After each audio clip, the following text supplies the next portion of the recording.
And hello, everybody. Welcome to this episode of Mental Health Monday. I am Dr. Alicia with Coaching with Dr. Alicia. And today we're going to dive right into, we're talking about men and mental health. We're talking about the pressure to provide for men. And I got two men here to help me talk about this topic.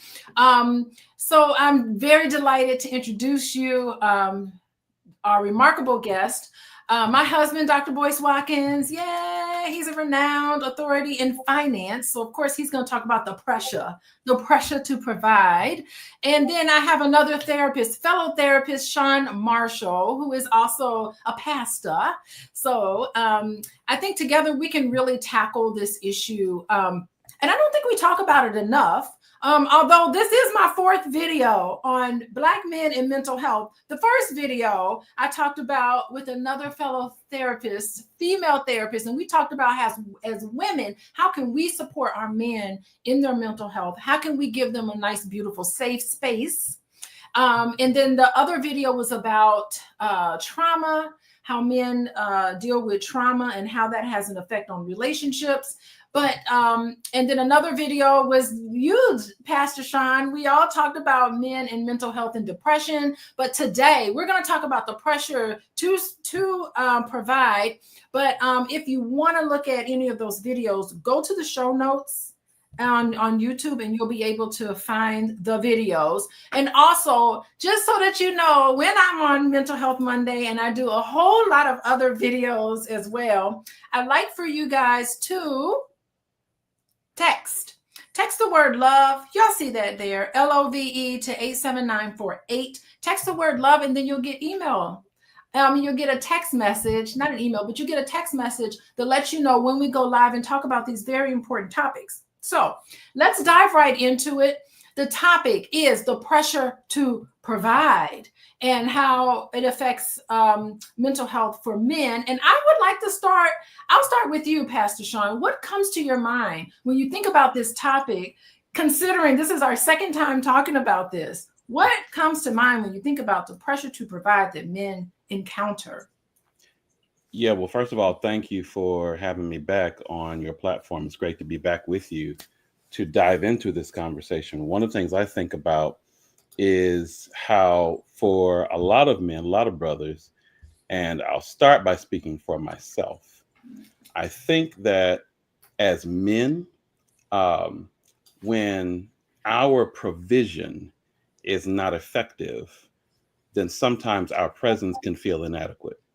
And so there's this pressure to bring in enough to where we can feel good about our presence in the home. We can feel good about our presence in the relationship, right?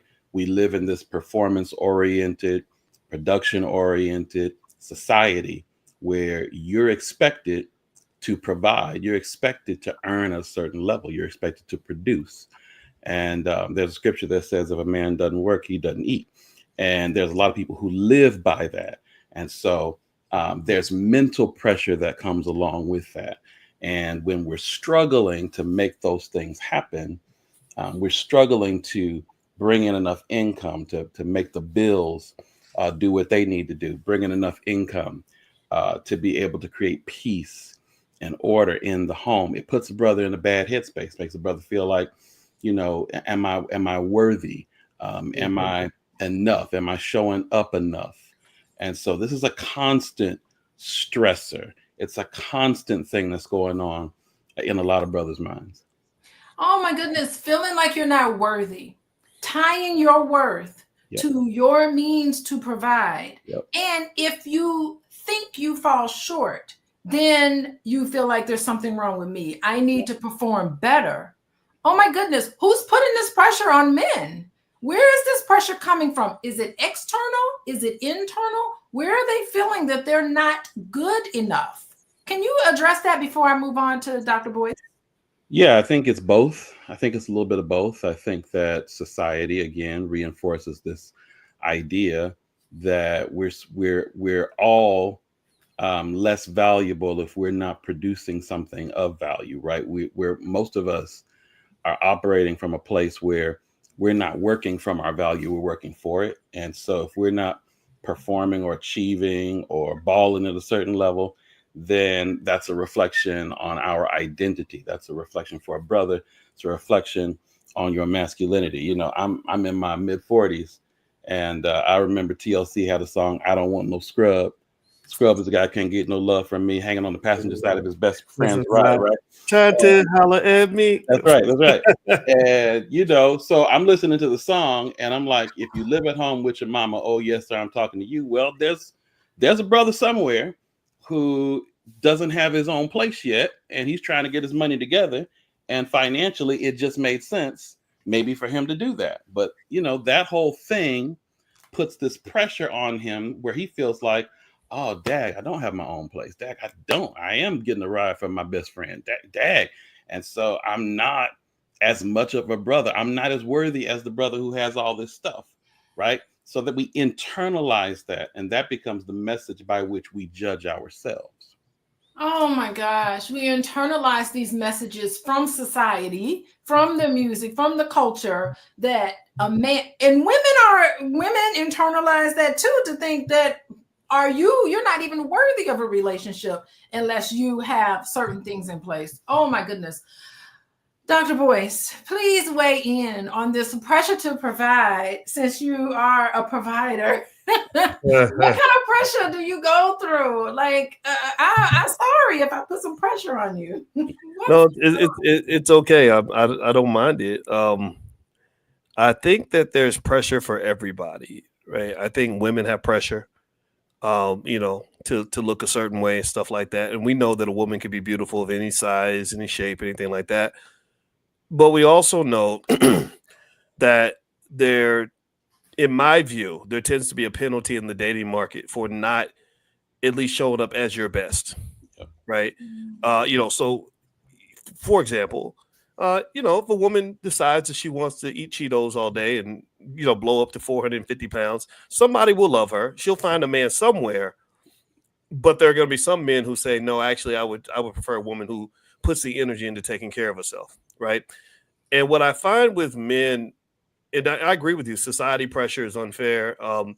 It's a white man's world. He got all the money, and we're being measured by how much money we have, which sometimes can reward black men, not for necessarily being more successful, but for kissing a white man's butt, right? You're kissing up white men's booties, or you out here cooning and clowning or doing something illegal or something terrible to make money. Then suddenly you get celebrated as a hero, when really you're not a hero. You might be a liability to the community. So I think that what has to occur is we got to really understand the nuances of what type of pressure is appropriate and what type of pressure is not. So what is not appropriate, in my opinion, is to simply judge a man by how much money he's bringing to the table. I think that's going to lead to a lot of bad decisions, because money is not, in many cases, a measure of quality of what you can bring to a relationship. However, what we cannot do is say that the brother who is doing his best is the same as a brother who's not trying at all. Right. And what I find from a lot of women when I talk to them, it's not so much that you broke. Being broke is not really so much the problem. It can be a symptom of the problem. It's that you're broke in and you're not getting up you're not getting out of bed and trying. You know, I remember my father being 24 years old. I remember my parents when they were in their early 20s. And I remember my mother respecting my father because he was a fighter. You know, so as a soldier, as a man, he just said, I'm going to get out here and I'm going to do what I can to make it happen. And I think that's what drove my mother's admiration for him.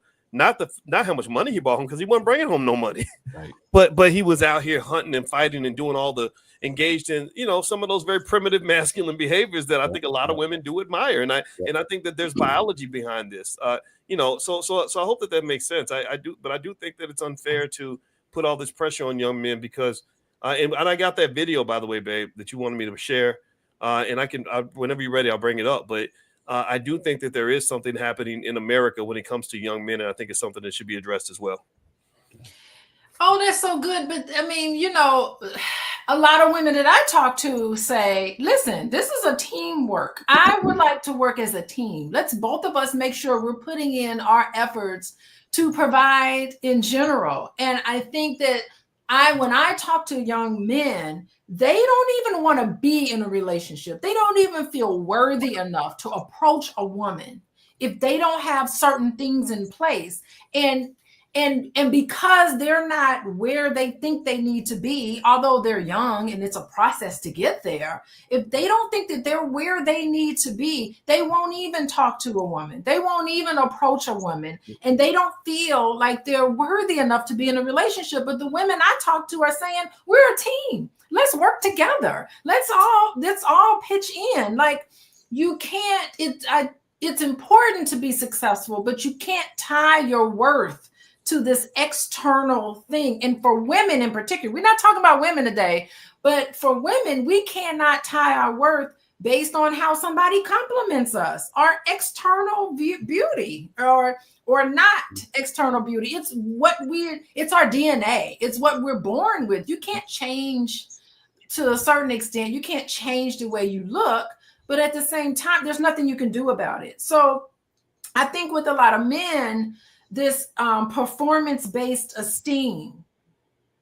which ties your worth to how much money you have in your checking account, is, if you're not at a certain point, that internalization that Shaun was talking about leads to depression and mental health issues. So Boyce, did you want to talk a little bit about that before I move on to Shaun, about the depression that men feel when they don't feel like they are providing enough, that it's not enough, that this pressure, that they haven't achieved what they think they need to achieve? What do you see in terms of what it does to your mental health?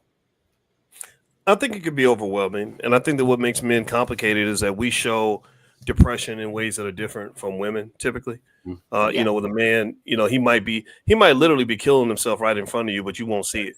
You know, like Tupac in his song "Only God Can Judge Me," he had a lyric that I'll never forget. He said, "No more hesitation. Each and every black male's trapped, and they wonder why we suicidal running around strapped." And what he's saying is that, you know, we're out here living in this crazy way because we feel trapped. You know, and I think that that's the experience of the black man. And now in America, what's interesting is in that video that you had asked me to grab for you, they're talking about white males are going through a lot of it too. You know, a lot of the, you know, they taking their own lives and stuff like that. So a lot of men are going through it. But for black men, I think that's always been a state of existence. And what I think can happen is that when you haven't found a space where you can feel empowered, you start to get your power in ways that are unethical or dangerous or perhaps illegal. You know, for example, back in the day, when we had the dope dealer that was able to feel what it meant to be a man in a very unhealthy way. Or I remember my father saying, you know, and he cusses, but I'm not gonna cuss. He said, back in the day, the only power a black man had was his D, right? And you think about the men that become Rolling Stones and got the 15 kids with 8 women. And that is, I think, his search for finding the space where he can feel powerful and masculine, you know? And because in America, the goal has always been to keep the black man as either a little boy or a little girl or a clown.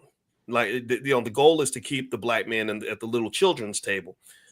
When Malcolm's bodyguard was reflecting on his life with Malcolm X, he started to cry. And they said, "Well, why are you crying?"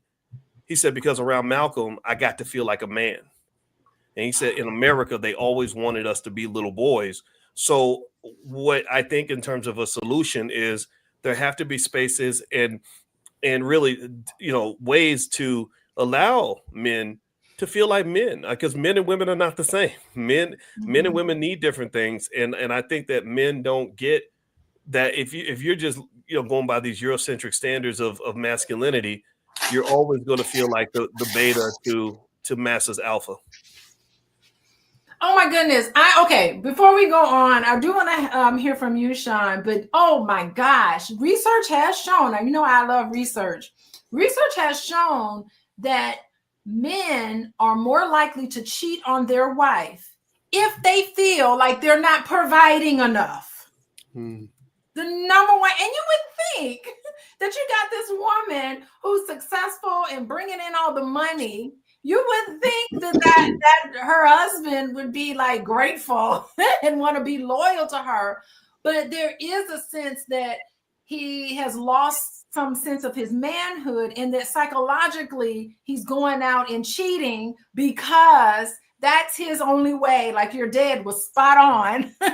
His only way of asserting his manhood in the way that makes him feel good, to compensate for his lack of feeling like he's a real man. Okay, so before we go on to Shaun, I just want to say hello, everybody. We are talking about the pressure of providing. And I know I'm a therapist and a social worker, but I know I don't have all the answers. I know I got to bring some male perspective in here. And this is my 4th video talking about men. So y'all can't be saying that Black women don't want to hear what Black men are saying, because I want to hear what y'all saying. I'm giving y'all all the opportunity. How about y'all in the chat? Hey, Joe, how you doing? I see Joe Corley. He's another Black male therapist who's on the Fly Nubian Money. And I love when he's on there with me. How y'all doing, everybody? Oh my God, we got so many people in here with such great comments. But we'll get to your comments in a second. But just to let you know, when we go live, let me put it up here before my husband get all mad at me. Let me talk. Text the word love, LOVE, to 87948. If you do that, then you'll know when we talk about these issues and other issues as well. And so we're going to come with some solutions. So this ain't just breaking down. We're deconstructing the problem, but y'all get ready. We're going to have some solutions about what to do. So pressure to provide. We've been talking about asserting your manhood. We've been talking about spaces. Dr. Boyce just brought up about having some spaces where you can feel seen and heard. And I'm going to tell you, I was in Guyana for my Fulbright scholarship. That was the very first time in my entire life where I felt seen and heard as a Black woman in higher education. I'm invisible the rest of my life. My career, I had 16 years at a university, and I had many, many years before. And for the first time in my life, I felt seen and heard and understood. I can't imagine what that's like for Black men to feel out of place everywhere they've been. I'm experiencing it, but it's got to be unique to Black men. So could you talk a little bit about this feeling of empowerment and feeling disempowered because you're not necessarily doing some of the things that we want to do? Yeah, sure. I mean, I think about, Doc, you talked about what men do when we're not feeling that, right? I think about my father. So my father was not present in my life as a boy. And I ended up reconnecting with him exactly 10 years ago, actually. I just turned 35. I ended up reconnecting with him. And when I say that he was absent, I mean that he, did not provide, wasn't really present physically, came to a couple of graduations maybe. But I sought him out. I didn't want to harbor anything against him. I wanted to understand. I wanted to kind of get where he was coming from. And I ended up connecting with him. And we sat down. Now, this is after 20 years of having not seen him. I'd gotten married. I'd relocated. I'd come back. And we're sitting down. We're having breakfast. And he literally talks for an hour straight, trying to explain to me all the things he tried to do, right? I tried to do this. I tried to launch this business. I tried to work this job. I tried to get these things done. So he's running down. I mean, he's trying to get it all in. He's trying to explain his absence. And in his mind, he was absent trying to be a provider. But in my mind, what I was thinking was, man, I would have appreciated, and I get it, but I would have appreciated it if you just been present, even in the struggle of providing, so that as a man, I could have seen how men do that, right? Like, because the reality is, life is not going to go the way you want it to go all the time. You could have a great job. Company could lay you off tomorrow. You could have all the money you think you need, and the world ends up in a pandemic, and all of a sudden, all that savings is gone. So being a man is not about having it all together. Being a man is about being able to demonstrate the kind of character that will teach other men, that will help strengthen a family when it's not all together. And I remember thinking, man, it'd have been fine if we just, you didn't have to buy me a bike. We could have walked, we could have took the basketball to the court. I didn't need starter jackets and I didn't need Jordans, man. We could have done stuff together, because I think that men don't hand down enough to other men where their real value lies. To the point of what you just said, sir, I think we have to be intentional and deliberate, even against the tides of society that work against that. We have to be deliberate to help our sons, to help our brothers understand, look, all right, if you don't do anything else, show up for your son. If you don't do anything else, even if you don't have money, come to the birthday party, right? If you go, because you know what? Because in 20 years, they're not going to remember what you brought them to the party, but they will remember whether you were there or not, right? And we need to pass down the value of male presence. Yes. That's what we need to do. Because when that's not there, then we'll be trying to find it externally in all these other areas and ways. But there's something that a man has when he's present that makes a difference, that a job can't, that a dollar can't, that a birthday gift, a Christmas gift can't. It will change a person's life. It'll change a family. I couldn't agree with you more. Not only do men get this message that they have to be worthy of being a husband or in a relationship based on how much they can provide, but also children. They feel like they're not worthy to even be in the lives of their children unless they can write them a check and give them some money. But that's not what women want. That's not what children want. They want time and attention. I do this book club every Sunday, and we talk about the 5 keys to mindful living. And how much money is in your checking account is not even on that list. It's giving attention. It's showing appreciation, affection. It's love. These are the things that makes you whole as a person. And so there's this disconnect there between what most men perceive that people want, their family wants, but really we just love you all, Black men. We just want your presence there. And I think that is really something. Boyce, I would really love for you, I think this would be a great segue, to pull up that video. Do you have it up? Can you show it? I can show it if you can. Yes, I do.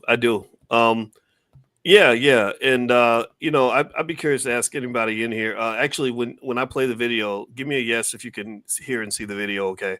But yeah, also I just, y'all are making me really process things in terms of that comment about, okay, we don't really want, you don't have to be here with money, just be here. Yes. And I completely get that. I think about that movie with James Earl Jones in it. Remember where the lady had she had welfare. Claudine, yeah. Yes. They told her you can't have a man in the house with welfare, and he felt because he couldn't provide, he didn't want to be in the house, and they went and let him know they loved him and they wanted him in the house, and that just, I don't disagree with that, and that all sounds great. But what's interesting to me is that when you think about like a lot of the work that you've done on financial anxiety and how that feels when the household is under financial pressure, and so you're sitting there, you're a man. The baby needs new pair of shoes. Kids are hungry. Family's about to be evicted. The wife is stressed out. Sometimes that can make her become very disrespectful to you. Sure. Like, what are you doing? What why ain't you fixing this? Right. And then you're getting disrespect from people outside of the house, her parents, your friends, like looking at you, like I remember when Chris Rock made that joke where I know you don't like Chris Rock that much, babe, but I thought it was a funny joke. No, stop. Where he said something like, if the kids ain't clean, that's the mama's fault. He said, but if the lights are out, that's the daddy's fault. And so again, that may not be true, right? Maybe we live in a world where we have to spread the responsibility, but let's just keep it 100. A man who has a family that's struggling financially is gonna get a certain amount of disrespect, which I think is a different situation from a man who can possibly, let's say, tolerate a relationship where his wife makes 10 times more money than him. I could probably handle that. If you were world famous like a Janet Jackson or something, I wouldn't have no problem sitting in the background, letting my wife get the spotlight. I could do that. But if there was financial stress in the house and everybody's hungry, I would look at myself in the mirror and say, man, I don't like what I see right now. So I think but just like with your parents, remember, just like with your parents, you just shared the story. And I think that's pretty typical with a lot of relationships. The teamwork part is what's so important. Like your mom appreciated the fact that he was working hard. Now, let me tell you something. If the man is sitting on the couch, scratching his balls, playing video games all day, and he ain't up hustling, I'm sorry. Then I start with no romance until you try to get some finance. We love the struggle, the work. Just trying. You don't have to always do it. And I know some men who don't even make the attempt to do anything. It is the intention behind it. Where women are just like, I'm working, taking care of the kids, cooking dinner. Like, we have to share. And what the beauty of Black families is that you will see egalitarian relationships in Black families that you don't see in other groups, right? So I think we are more progressive and ahead of it because you do see a lot of Black men in getting involved in their children's education, getting involved, cooking dinner, taking care of the kids. You'll see them share more responsibilities in Black households than you see in other Black households. And those are facts, right? That's data. But Boyce, and Shaun, you can respond to some of that while Boyce brings up the video. Yeah, no, I 1000%. So I think there's nuance to that. I think there are two types of escape, right? There's the escape where the brother leaves the house and he's in the affair and, he's gone because he can't deal with the whatever. And he's trying to get, that affirmation from another source. And then there's the other kind of escape where you're just in there and you're clueless and you're not really present, but you're escaping all day on video games and you're escaping all the, like there isn't something going on. I think that the type of presence that I'm thinking is so valuable, again, is that type of presence that says, I'm not running from this. And that we give value to brothers who say, all right, yes, because I've been there where, things weren't the way I wanted them to look. Mm-hmm. And as a man, you feel that. It's almost like you have a radar for judgment, right? Like, well, you look at what kind of car you driving my daughter in, what kind of, are you feeding them right? I called the other day and I couldn't get through. Is the phone off? What's up with we feel that. But the reality is that as men, we need more models to be able to look at to say, yeah, this is reality, but I'm not going to let reality tell me that I'm not valuable, that this is not going to eradicate or erode my core value as a man. And if you have a solid, strong relationship, right, where you are tight and strong with your spouse, then that validation, that affirmation can be present in the relationship. And then you can model that to the children and you can model that, right? So no matter what's going on, there's a core that's solid and strong, that allows us to continue to be able to show up even when it's not perfect. Man, that I think that's a powerful statement. I'm going to share this video because what this brother said is in complete alignment with the topic of this video. So let me pull this up. This is a magical white man. I don't know what his name is. Scott Galloway, is that his name, babe? His name is Michael Schmermish. I can't say his last name. So we'll just call him the magical white guy. So here we go. All right, I'm gonna play it now. Y'all give me a yes in the chat if you can hear this audio. Here we go. In the United States, there is no cohort that has fallen further faster than young men. 4 times more likely to kill themselves, 3 times more likely to be addicted, 12 times more likely to be incarcerated. And because of the advantage that I received as a white heterosexual male and my father received, we have a lack of empathy for them. 1 out of 3 men under the age of 30 hasn't had sex in the last year. And we have the deepest resourced, most talented people in the world trying to give young men a false impression that they can have a reasonable facsimile of life on a screen and with an algorithm. They're not going out. They're not getting a plan. They don't have the confidence to approach strangers for mentorship, for friendship. They're not getting jobs.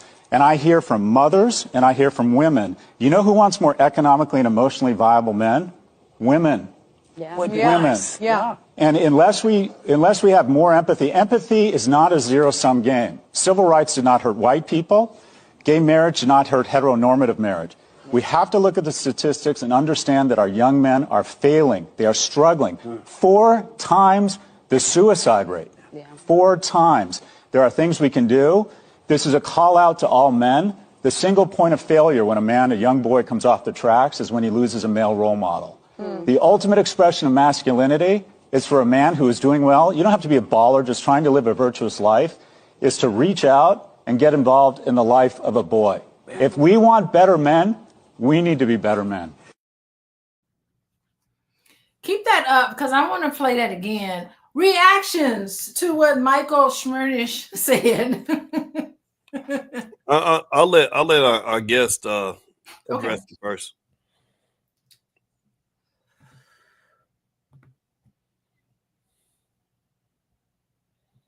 Oh wait, are you muted? I'm sorry. Oh, okay. Yeah, I think there's a lot of truth in what he's saying about, again, it's sort of echoing what I just said a minute ago about being able to pass on some things that allow men to be able to show up, right? I'm grateful that he was able to name that the reality for white men is that a lot of their ability to show up comes from privilege, right? It comes from being sort of having these buffers, these inherent protections that allow them to be resilient in ways that are just not handed down. I think that the other thing that I take from that video is how important it is for us to recognize the connection between financial health and mental health. Like they are intricate, right? They're interwoven together. They influence the other. I think there are a lot of men who don't recognize the ways in which they've dealt with financial trauma and how that financial trauma shapes how they think, how they move with money, how they work, how they don't, show up.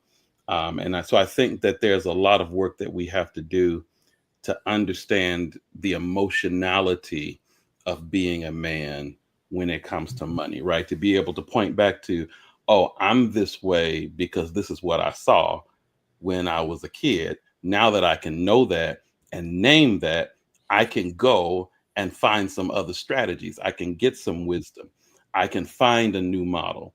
But now I know what's impacted me. But if we don't do the work of being able to sit to figure out that it's not just, because a lot of what we do this in church too. Go watch a Dave Ramsey video, do Financial Peace University. But there's stuff that's working in our background that Dave Ramsey don't have a clue about. And so being able to unpack all that, name that is crucial. Very, very crucial. The financial health and the mental health, how closely tied that is. Dr. Boyce, do you want to respond to that? Yeah, I think that what was interesting about that video is he wasn't even talking about black men. He was talking about all men, right? So that means that this is not just a Black community issue. This is a national issue, perhaps a crisis. Who knows? And I think that what I really am going to have to say is I think part of it is confusion. I think that feminism confuses a lot of men. I think that they don't know what their role is exactly, and what some people feel is that the rise of the woman could be seen as being done at the expense of the man, even though I don't think that that's the case. I think women deserve all the opportunities they get and everything else. But one of the things I heard someone say is that we've been working so hard to cheer on the women, go woman, go, that you're kind of forgetting about the man. And you got the women here and the men are here because society isn't really doing much to support the progress and prosperity of the man. I know that right now, the Black community, some would define the Black community as being a little bit lopsided because the women are making more than the men. So the men just say, okay, I'll just make myself into a sex toy for rich Black women, and that's how I'm going to live my life. And it's distorted and it's awkward, and I don't know how you I don't know if you can engineer society to make that model work, because every biology book I read says that women kind of expect men to be at a certain level. If she's 5'9", she expects him to be 5'10". If she makes 100, she hopes he makes 120. And so we can talk ourselves into a different approach and a different model. I'm curious to see if the experiment works. How about that? Well, I want to jump in and say, professionally, let's just say professionally, I see a lot of Black women who are killing it. They, head to toe, they're good on the outside. They got nice jobs. They're doing so well. And then I see who they're married to, and I see their partner. And I was like, I wonder how the two of them even got together. Like, I really do. I have seen recently a mismatch between a lot of really beautiful, successful women, and they are dating men who aren't as successful. They are not as introspective. I'm seeing this a trend with Black couples, okay? And you just look at this guy and you're like, he can barely string a sentence together. And she's educated with a master's degree. And they're, they looking at me like, fix our relationship. But this obvious difference that you see, and I not even just professionally, but I just see it around. And I don't know, like, I feel like Black women are really flexible and have been like, come on, we can do this together. This is what I'm seeing. So I can't make blanket statements, but this is kind of what I'm seeing. Let's work on this together. Let's come on. And they feel disappointed. And they feel like they're like trying to get something out of somebody that they're not coming through. I'm real interested to hear if other Black women are seeing this, or even you, Boyce. We've noticed it. We've noticed this. Yeah. Leveling up. Yeah, I want the pastor to speak, but yeah, I'm gonna tell you, I don't think this conversation can be had under the umbrella of political correctness. I spent a lot of years trying to fit into society by being what society told me a man was supposed to be. And I just concluded eventually that half of that was BS. There are things I should learn as a man, like, empathy, how to be a good head of a household and things like that. But some of that other stuff, I just learned the hard way that that's not how the world works. It doesn't work the way we think it should work. So my point is to say that there are hard conversations that have to happen before we really fix the issue. And I don't even know if it's going to be fixed society-wide. I think it'll be fixed individual by individual, family by family. And here's one just elephant in the room that doesn't get properly discussed, in my opinion, and that is the missing father. Oh, yeah. Manhood is, I needed a freaking training manual to learn how to be a man. I had to spend thousands of hours in school following my dad around like an intern, learning how does a man handle different situations. you take that away from me, I'm not married to Dr. Alicia Watkins. I'm a completely different man, you know, and to the point where I thank my dad for stepping into my life when I was 3 because my father was not there. And I just don't think that we understand that. I think that we just put a Band-Aid on it and we say, well, my son didn't have a father or a male role model. He turned out fine. Yeah, he's good. He's great as your son, but is he also great? Is he great as somebody's husband? Mm-hmm. Is he going to be great as the head of a household, or is he going to just look for somebody else to be his new mama? You know, I see that. I see a lot of mother-son relationships that, you know, where both people are over 40 years old. So that's I love you're so right. Here. Like I love to see you. I love to see you, Boyce. You just don't know. People don't know I've known Boyce for 30 years. I love to see you develop into this so great of a husband, because we were late coming on here because you're like, I gotta take the trash out, and I was like, look at my man taking the trash out. Trash can is coming. Trash man's coming tomorrow. Right, woman. Morning. I thought it was so cute. But yeah, I mean, I do see that developed in you a lot, Boyce. Like, you know, pulling all of that out is so great, and you feel important, and I'm cheering you up there. But anyway, well, let's go on. Shaun. Let the pastor respond on this. That's what I was saying. Yeah. Go ahead, Pastor Shaun. Please weigh in. We've been talking a lot. No, that's great. I think that's spot on. I think that there are a lot of answers.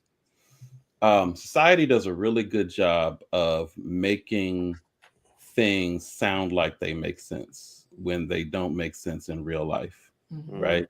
And I think that there are a lot of things that we don't know until we see it. And so society cannot tell a Black man what a Black role model should be. That Black man has to see that. And there are certain things that we've tried to redefine. There are certain things that we've tried to restructure. And like you say, I want to see the experiment work. We know that the experiment is not working. There's some things in terms of how we think about the family. There's some things in terms of how we think about the role of a father or a father figure. I'm grateful for the father figures that were in my life. And if you don't have a model, then you're looking at something, and you could be looking at the wrong thing. So then you spend the rest of your life like the ugly duckling, thinking that you're off as a duck and you ain't even a duck. You're supposed to be looking at the swans, right? And so I think we've raised a generation of people that we've sort of conditioned to look at the wrong markers. And we have to go back and say, all right, where do we start over? How do we correct this? How do we hand down what we know to be true? And where do we point to people to say they're not perfect, but they're figuring this out, right? That they have what should have been handed down and what must be handed down to the next generation. And you got this young generation who are fatherless. The ones who are fatherless are literally begging for a father figure. Like, really, like they're part of my job at my university was to put students in internships. And every once in a while we'll get like people on the football team wanting to become a social worker. And I think that's just great, right? So I'm placing them in these agencies where they're able to mentor, and the look on their faces when they come to class to process what's happening with them in the field, they look like they've been hit by a truck. They're like, oh my goodness, I have not seen so many young Black boys who are looking at me and they are just basically saying, could you be my father? Could you please? He said, I have had to, and we had to have conversations about boundaries and what to do as a student intern, because they're a student intern, their time is limited, but they are overwhelmed by how much they are needed and how empty these little boys are. And they're not hiding it. They're saying, can I go home with you? Can you hang out with me? And he said, I wish I could duplicate myself times 100 to be able to mentor these kids that are just lost and empty. They have no, they feel like they have nobody to look up to except the police officer. Those are the only men that pay attention to them. It is the saddest thing. So you can respond to that, but I want us, we're at the top of the hour. So I didn't want to keep you guys on here too long. We'll have another one. This is I'm enjoying this, You're enjoying it? Yeah, well, I know the pastor, his time is precious and important, but I mean, what you talking about? You know me, it gets me riled up, and I try not to rant about it. But I just the Black community has a fatherless crisis on our hands, and it breaks my heart. It makes me very, very sad. And I've spent many hours dissecting the process and thinking about, okay, how does this happen? And it makes me think about everything from how we're raised to how we go about choosing our mates to what we're inundated with as a community, what they call it Black culture, but really it's corporate hip hop culture and this other cultures that are very anti-family, very anti-Black. And so my thought, one thought among many on this is that when you're raised as that little Black boy and you don't have that male role model to look up to, well, what do? When you grab the role model wherever you can. Sometimes it could be the dope dealer, it could be the rapper on TV. The rappers are mentoring a lot of our young boys, and a lot of the rappers are children. They're not. They have. There's nothing pro family about any of that. You know, people think that Diddy being caught up in sex trafficking allegations is like this sort of idiosyncratic, kind of anomalous situation that it's just a one-off. It's not a one-off. The whole culture is built on just rampant disrespect for women, and seeing family and women and children as a burden, you know, to the ultimate goal, which is to have sex with as many people as you can. A lot of people forget that 30 years before Diddy's arrest, Snoop Dogg was going to award shows with a sex trafficker with him, a pimp, Bishop Magic Don Juan, because we don't love these hoes. You know, we out here pimping, y'all. And the word pimp is seen as a good word. You know, I don't know what you heard about me, right? So that's what the little boy is hearing as a kid. He's not hearing, okay, loving a woman and being committed to a family and everything else is that's a sign of manhood. He's hearing, no, you want to be the rich pimping whatever, right? So what does that mean? That breeds a culture of extreme irresponsible sexual promiscuity. You know, it doesn't create space where the long-term gratification of raising a family and doing the work is rewarded. It's almost like family is like running a marathon race, and we're mass producing sprinters. Sexual sprinters. Sprinters cannot run a marathon. Sprinters can't run more than 400 yards without getting tired. Family is a marathon. And so really, I see it as a deep-seated cultural issue where our boys get so distracted by inappropriate role models that are ruining their lives and the lives of their children by sort of just spreading their seed with everybody. And then here's the crazy part is that a lot of the little girls admire these men as well. So when you have a man that comes along he ends up looking like a square or a lame when he says, I admire you, I love you, I want to take care of you, I want to be there with you for life. And she's like, oh, you lame. I want that guy over there because he reminds me of my favorite rapper. So it's not just the men, it's the women as well. And I don't know how to fix all of that. I just don't. I just know that every opportunity I get to mentor a young person, I do it. And the first thing I try to do is say, let's take a left, bro. Let's get away from this culture because this culture is going to destroy you, destroy your legacy, destroy everything you love. You're going to end up 50 years old with a bunch of 25, 30-year-old kids splattered all across the country. You're going to be broke because they're going to take all your money because child support's expensive, and your kids are going to hate you. You're going to look like a piece of crap 30 years down the line if you're not thinking strategically about how you plan out your life. So that's why I tried.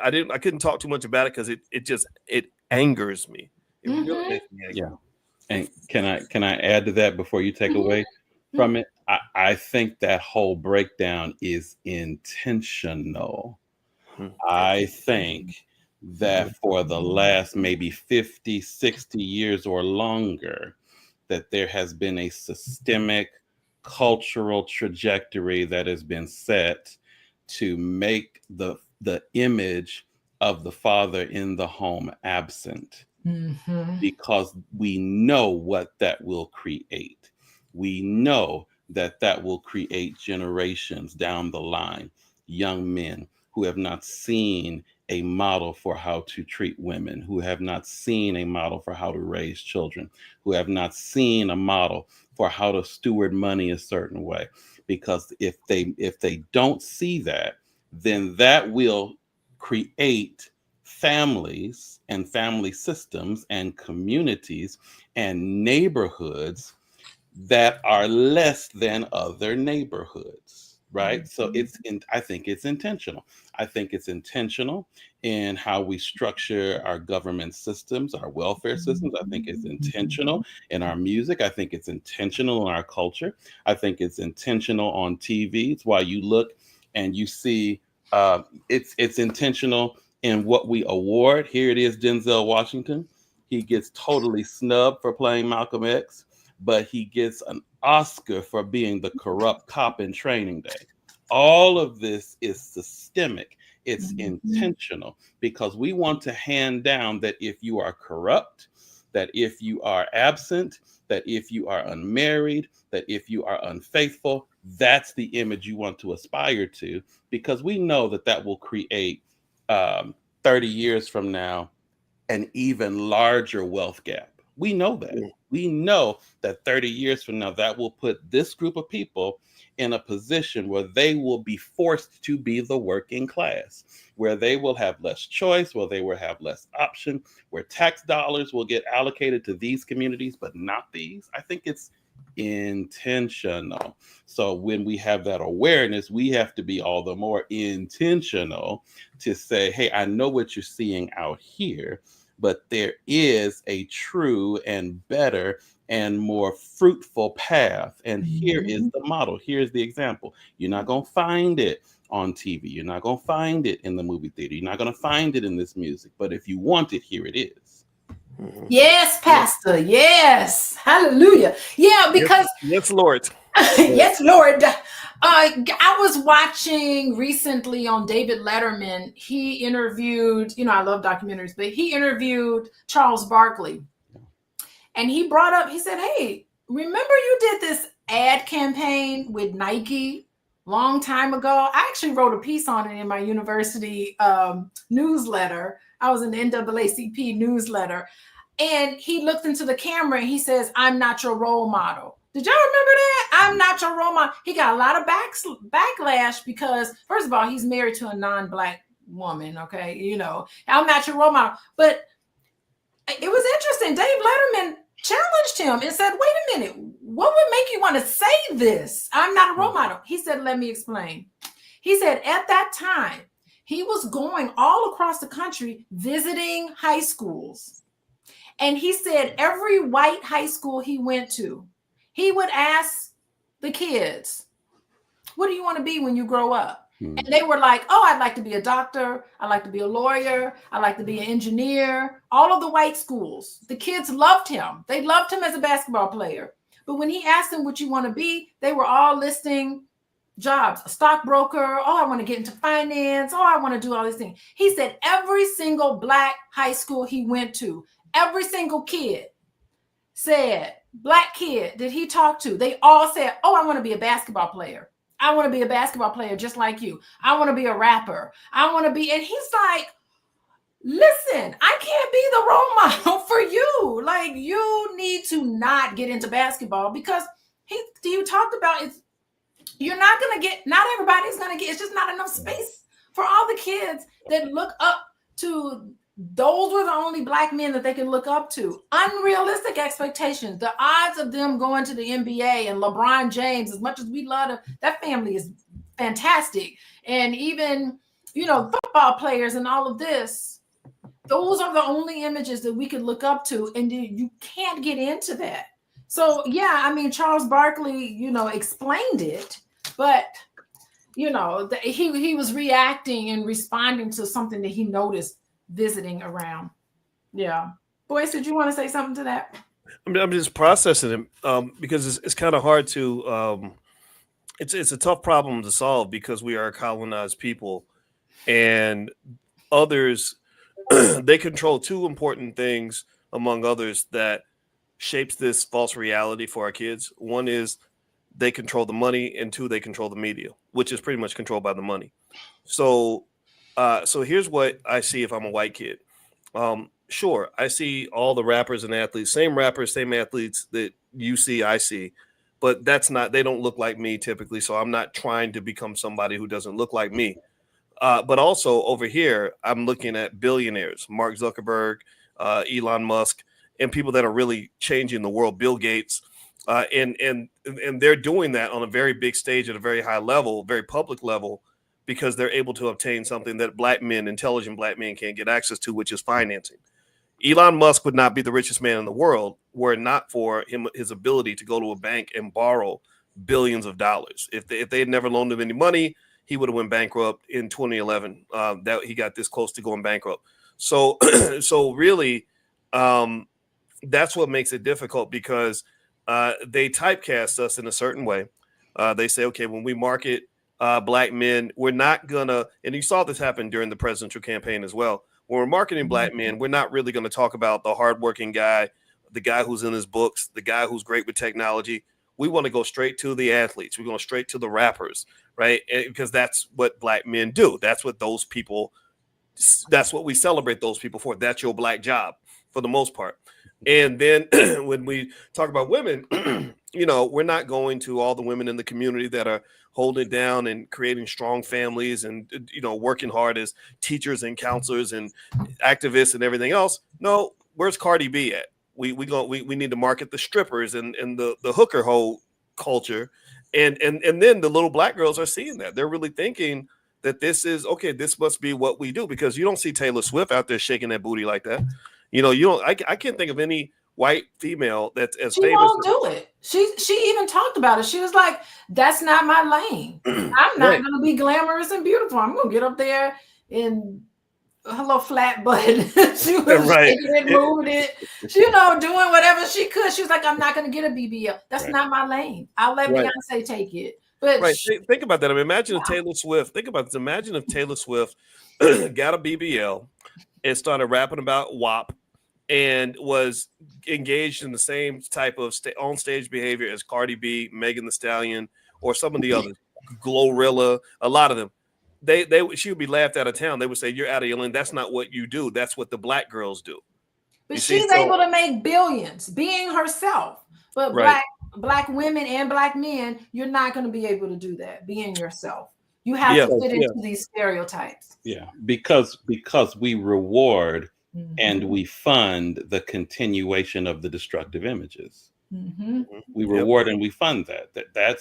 We reward the expectation. So if Taylor Swift were to do that, the reaction would be, whoa, that's weird. No, we can't sell you. We can't market you. We can't promote you. We need to promote you as the pure one, as the pristine one. You're the one that we want to see at the Super Bowl with your athlete boyfriend. That's the one we want to see. We can't put Megan Thee Stallion or Cardi B at the Super Bowl. We need to have them in the strip club, because that's the continuation of that image. That's what we reward. There we go. And she snatched that man from a black woman. Taylor Swift snatched that man from a black woman. Who does that? Like, she was we can't talk about women. We ain't talking about men today.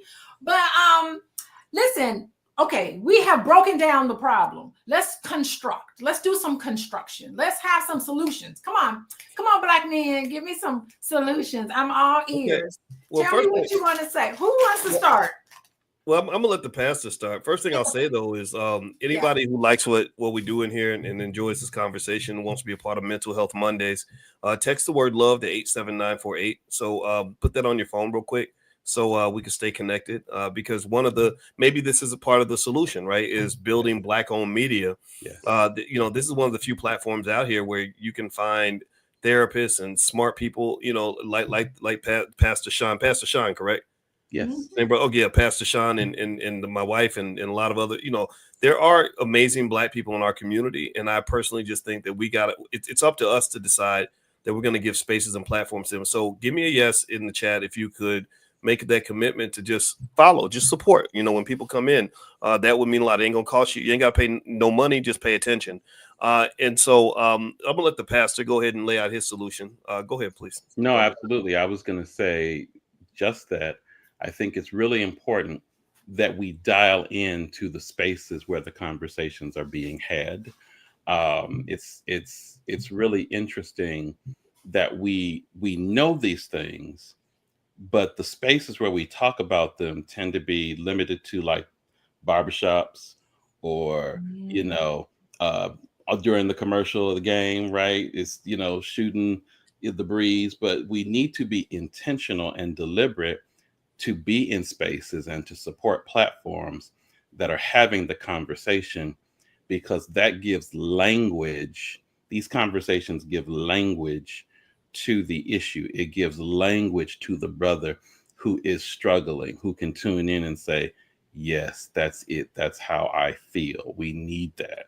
We need to be able to generate our own content, because we cannot rely on the society. We cannot rely on the elites who own the media systems to do that, who own the two-party system to do that. We cannot rely on that. So we have to create our own spaces. I also think that we need to create spaces for people to come in and be vulnerable, to come in and not have to put on a front. People need to know, where are the places I can go where I can actually walk into the room and say, I'm tired of being the hero this week. I'm really struggling. I got to pay the rent, all my money spent, a little bit to buy some food, baby need a pair of shoes. I'm having that week, and I need somebody who can relate to that. I think third thing is, I think we can't underestimate how important it actually is for brothers to say one-on-one, life on life, I'm going to make as much impact as I can in my circle, in my relationships. I will mentor. I will step in. I will speak life into another brother. I will share what I have. Dr. Alicia, you were sharing earlier about those young men being hungry. I used to be a school social worker. And when I was a school social worker, I was sitting with another school social worker. And this young Black man comes into the office. He's just sitting there. He's supposed to be in class. He'd been cutting classes all day. He's just sitting there. And then finally he said, we're telling him, man, you need to go to class. And he says, man, I'm looking for a father figure. So I stood up, I put my hand on his shoulder, and I said, son, go to class. You know, that brother got up and he went to class. And I didn't know he was going to respond that way. I'm just flowing with the conversation. But that made an impact on him. And it changed. And I underestimated my own ability to practically change someone's life with just a few words. And I think we have to be intentional to encourage each other to do that as much as we can everywhere we are. Ooh, that's powerful, man. That is very powerful. Let me summarize. He gave 4 things: dialing into spaces so that we don't feel powerless, creating our own content like what we're doing today, being vulnerable. Can I say that again? Being vulnerable. Real men are vulnerable. Real men are empathetic. Hello. Empathetic. Real men are vulnerable and empathetic. I want to dial into that one. And then one-on-one impact of the mentoring. I just want to summarize that, but I really want to highlight the part about vulnerability and empathy. Go ahead, Boyce. Well, first thing I'll say is that everything. I love what the pastor said, and I agree with him 100%. I think that all of us have some sort of superpower inside us that we can tap into. And I don't want anybody to ever think that that the amount of money in your pocket has anything to do with whether you can be a high value contributor to someone's life. And I use that term high value deliberately because it became very popular for the wrong reasons. High value ain't got nothing to do with how much damn money you got. It's what kind of man you are. Yes, but at the same time, money can matter. And I think that one thing I'm going to say that's going to add to what also to what my wife said is she gave her perception of what a real man does. And sometimes when me and my wife have, candid conversations about it, I say, well, babe, there's a point where where men don't always have to have their manhood defined by women. I think that sometimes men can get into private spaces and have conversations where we say, okay, this is what they say they want from us, but this is what's really going on. Let's just be honest with each other. And it doesn't mean that women's perspectives are not valued. They are. But one of the challenges for the Black community is that the world has lost respect for us. And I think it's partly because they see us as a purely matriarchal community that like even in I really think that the election was affected by the fact that there were people who said, oh, all we got to do is get the Black women to do it, and the men will just do what they tell them to do. And then the men are like, no, we're not. And so it became contentious. So I think that that we're gonna have to find a way to get parallel with each other. I'm a believer, again, this is my bias, I am a believer that terms like man up can have some value in certain situations, meaning that like, for example, when you were talking about me deciding to take the trash out before I came in here, there are 1,001 situations where me being a man had to just be a decision. I could have laid on the couch and went to, just chilled and kicked it, but I said, no, I'm gonna man up. I'm gonna get my butt up off the couch and go take this garbage out. So being the kind of man that you want to be, I think, is something that is partly a decision, and I think people don't they think it just comes out of you. I think it comes out of you, but you got to pull it out sometimes, right? And I think we got to teach those men how to make that decision. Give them tools, though, also, so that when you do make the decision to show up as a man, you're maximizing your impact. That means I want you to show up educated.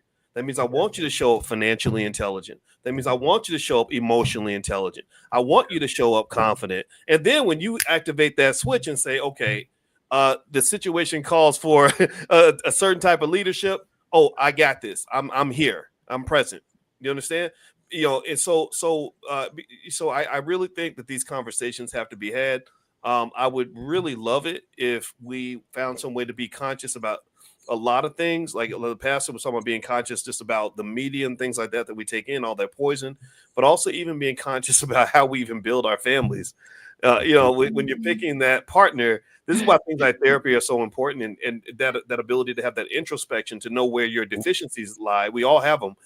That's important because I just see so many mistakes in relationships that could have been avoided if you had self-awareness, to know that this is why you're picking wrong, right? This is why you got the 3 baby daddies instead of that one man, that one solid guy, or this is why you got the 4 babies mamas, right? So ultimately, I think that we have to understand that there are lots of things that we have to learn and reteach ourselves. Proper structure of family is essential for the well-being of a community. It's essential for the protection of your children. It's essential for the accumulation of your wealth. So I think that we should study the building of a family the same way you go to college 4 years and study how to get that Black job that you got. You was up in them books, learning how to be an engineer, learning how to be a nurse. Well, I think that we should really study from each other how to be a father, how to be a mother, because some of us didn't get good examples. And I guarantee you, if you take the time to learn from the OGs in the game, like those couples that have been married 30 years and figured it out and everything else, you're going to be better at that job than somebody who's just out here winging it. So don't just be out here winging it. Too much is at stake, and our children are the people that suffer the most, and it just hurts my heart. Seeing an abandoned child just makes me want to cry. It's like when you told the story about the little boy who said, "I'm just looking for a father figure." I'm like, well, wait, who didn't handle their assignment? It's like, I think about it like maybe almost like a football game where if the other team scores a touchdown, the defense is like, well, who's supposed to guard him? Who's supposed to be protecting that child? Whose job was it? And where are they? And what happened here?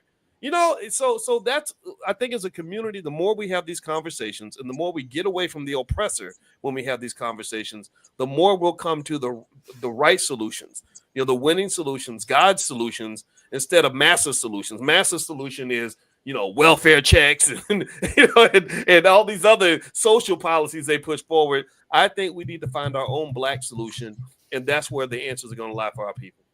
Okay, I'm going to summarize your solution. You said self-awareness. Black men need to have some self-awareness. You said you agreed with the vulnerability, but you said, you know what? You can be vulnerable, but there are some spaces where it may not be safe to be vulnerable. There's some spaces where you need to man up. But as long as you have that place where you can be vulnerable, piggybacking on what Pastor said, picking good partners, I like that one. And then don't look at toxic examples. So many of us, and I'm going to just add to that, there's so many of us that were not given correct examples of male-female relationship. So structure is beautiful in making sure that those examples aren't toxic, making sure those examples are healthy examples of what should happen between men and women. And then you mentioned about mentor, because that was something that you said. So I summarized. Do y'all feel heard? Y'all want to clarify, make sure Black men got some place where they feel heard. And y'all got answers today. We got answers from Dr. Boyce, my love. And then I love you too. I love you too, Pastor Shaun, but in the Pastor Shaun kind of way. But I do want to thank you guys for coming on here. This is legendary. Video number 4 on Black men and listening to Black men and hearing y'all's voices. Y'all smart and intelligent. I really love what you guys contributed to today. I want to thank everybody. Hey, everybody in the chat. Look at all y'all coming in, tuning in every Monday. Every Monday, tune in. It's Mental Health Monday, and we're talking about all of these issues that are important to us. And if any therapists want to come on, y'all hit me up.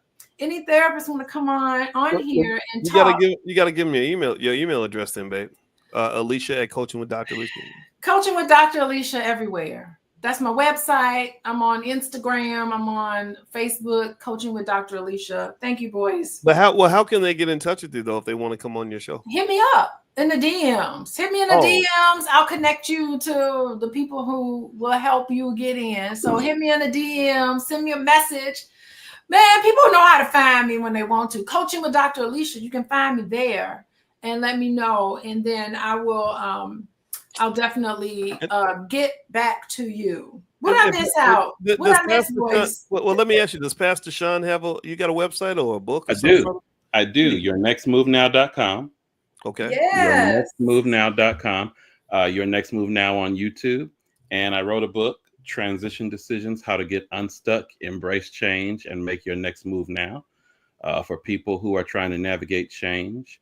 Change is what happens to us, but transition is how we respond when change happens. So I share some thoughts about how we can navigate change and make the kinds of transitions that build the life that we were meant to live. YourNextMoveNow.com. So everybody let's be intentional here. Give me a yes if you're going to go follow the pastor at Your Next Move Now. And I like that. The name of the book is similar to the platform. And so he's focused on what he's trying to do. So give me a yes if you can go follow his brother and support him.